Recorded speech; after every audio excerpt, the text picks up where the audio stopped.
Everyone is in this hobby for different reasons. Some people want a beautifully painted army. These are my wood elves and my high elves and my...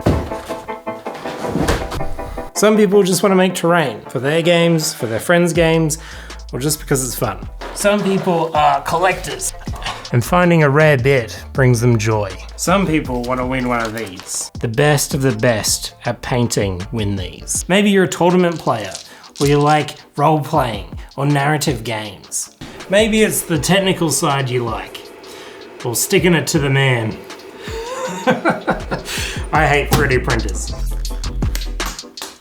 Ooh. Some people love kit bashing. And some of those people will be happy never actually painting those miniatures at all. My experience in different clubs, groups, offline, online, is that everyone is a big mix of all these things. Some people have multiple interests, some people just have one very specific interest, and me personally, I've bounced around a lot what my interest is. But this idea, everyone is in this hobby for different reasons. This might be an obvious thing to you if you're watching my channel where I just make weird garbage, but this is an idea that had to be taught to me. Early in my hobbying, on an Australian internet forum, there was a thread about someone that was making a Zinc army out of polystyrene cubes. Actually, the thing about polystyrene foam is when you spray it, it starts to melt.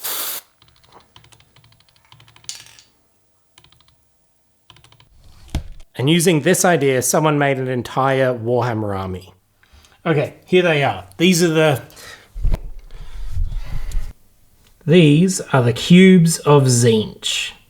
This isn't the original forum this was posted on. That has been lost to time, I think. But the reception to this army was crazy. There was a comment that was sort of burned into the vocabulary of my local club as a bit of a joke. And someone told the guy that made the cubes, "You're a disgrace to this hobby." I thought it was crazy the amount of hate this guy was getting. I didn't necessarily like the concept of the army. I liked how it made other people feel, how divisive it was. And this happened like maybe 14 years ago or something. And that army has been burned into my brain since 14 years. This White Dwarf magazine came out around the same time. And at the time, I wanted to be a golden demon painter. I wanted to win one of these. I pored over these images for so long. But you know what? Now, after 14 years, I couldn't remember a single entry from that magazine. But what I did remember was those bloody cubes. I have no idea why the guy that made the cubes of Zinc made them. I don't know. Maybe it's for the art, maybe it's for a cheap army, maybe because it was fun, but he doesn't need to justify bugger all. Everyone's in this hobby for different reasons, and Warhammer is what you make it. And with that, I want to share with you my project. In my last video, I teased my crazy new Nurgle Army, an army that is sculpted by mostly me and my friends. This crazy color scheme was inspired by the cubes of Zinc, and this sweater, this jumper as we call it in Australia. I have a crazy plague tower as well. That's bloody heavy and huge. Toad tanks and toad walkers. Demon princes and spawns. And when I made this army, I immediately, like moments after finishing it, I started and finished a new one in 2.5 days. An army to take to Adepticon to play a game with my friend Eric. An army I sculpted on a hand cast.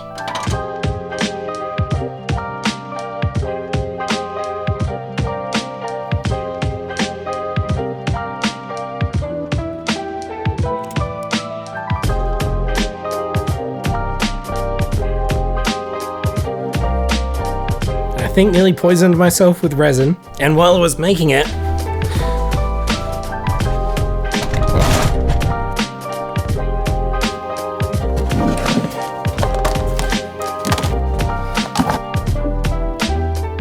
the molds were falling apart because I mixed 2 different silicons that wouldn't stick to each other. So everything was just held together with a hodgepodge of tape.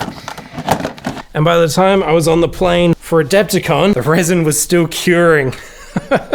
And when I put those models on the table, it looked pretty crazy. You know what? You know what is actually crazy?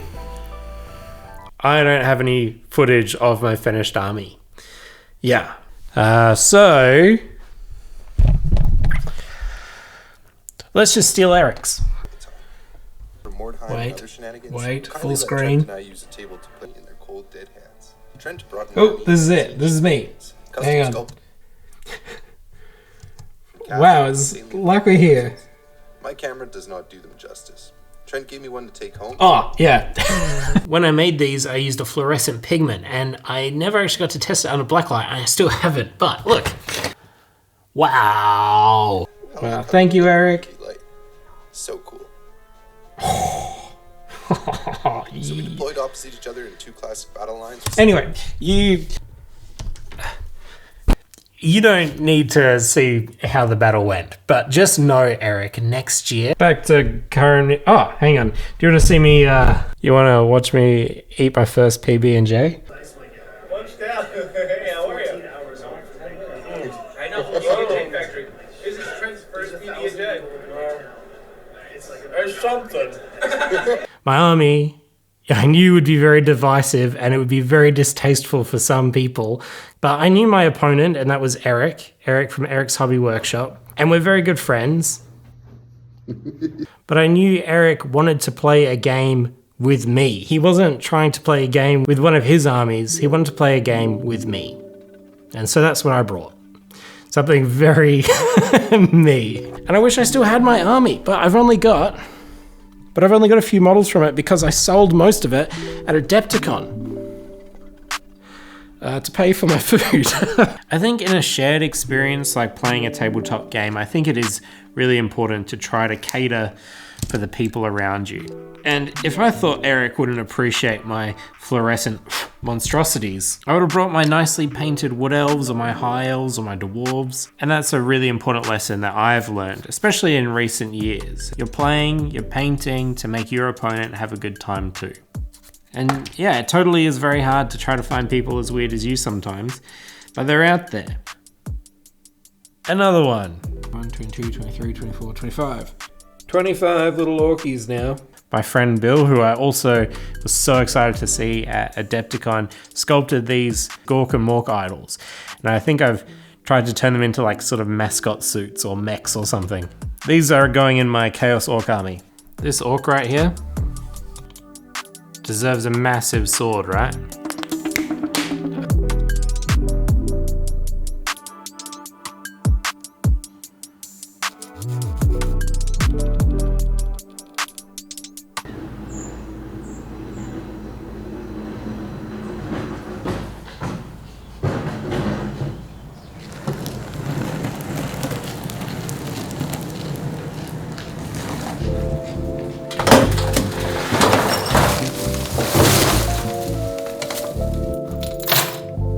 I just found another horror in my pocket. Actually, I don't think I described what these actually were. This is a pink horror. Screamers. These fly over units and hurt them. Flamer. Also a flamer on disc. Also had Spawn, Demon Prince, a Chariot, and a Lord of Change. Yeah, this one was very much inspired by the cubes of Zinc, and I made this one using shells that Tina found at the beach when she visited Australia. And I also made fun of her for collecting these shells, and then I ended up using them. My bad. When I was laying in bed, I was actually thinking about the cubes of Zinc again. Actually, that sounds pretty ominous, like a Lovecraft thing. But I just remembered that I actually have another reference to the cubes of Zinc and how much it's impacted me. This monolith that I made with Riley a few years ago, it was protected by these flying cubes with these stems. You know, to date, this is one of my favorite things I've done. And this one. This might be my other favorite.